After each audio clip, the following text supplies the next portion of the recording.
बहुत कोशिश करने के बावजूद भी नोफैप चैलेंज क्यों टूट जाता है। नोफैप में बार बार नाकामी की अहम वजह आपसे शेयर करने लगा हूँ, सुने और आगे भी शेयर करें।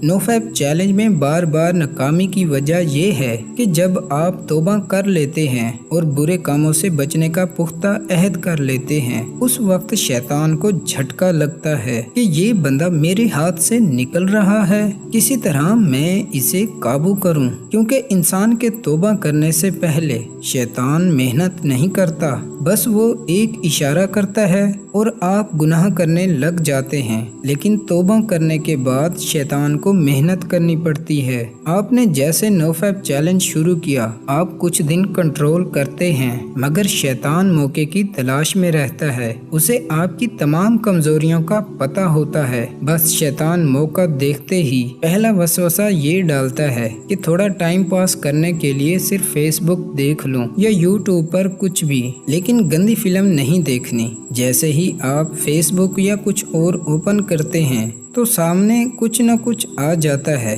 लेकिन आपके जहन में ये होता है कि ये कोई फाहिश फिल्म थोड़ी है, ये तो बस नॉर्मल पिक्चर या वीडियो है, इससे कौन सा चैलेंज टूट जाएगा। बस यही सोचकर आप मोबाइल फोन इस्तेमाल करने लग जाते हैं। कुछ दिन कंट्रोल करने की वजह से आपका टेस्टोस्टेरोन लेवल बढ़ा हुआ होता है, यानी शहवत ज्यादा आती है। जैसे ही आप कोई तस्वीर वीडियो देखते हैं तो जहन में ये होता है बस गंदी फिल्म नहीं देखता, बस यही तस्वीर या वीडियो क्लिप देखता हूँ। मगर आप नादान होते हैं, वही सादा तस्वीर या वीडियो भी रिलैप्स का सबब बन जाती है, क्योंकि सिर्फ एक सीन या झलक भी आपको मुश्तनी की तरफ ले जा सकती है। इसलिए पहले जो भी वसवसा आए या ख्वाहिश पैदा हो, उसे फौरन इग्नोर करें और उस तरफ हरगिज मत जाएं। शैतान खुला दुश्मन है, लिहाजा हर उस चीज से खुद को बचाएं जो रिलैप्स का सबब बने। अपने नफ्स के साथ सख्ती से पेश आया करें, क्योंकि आपका नफ्स प्यार की जबान कभी नहीं समझेगा। जैसे ही कोई गलत तस्वुर पैदा हो,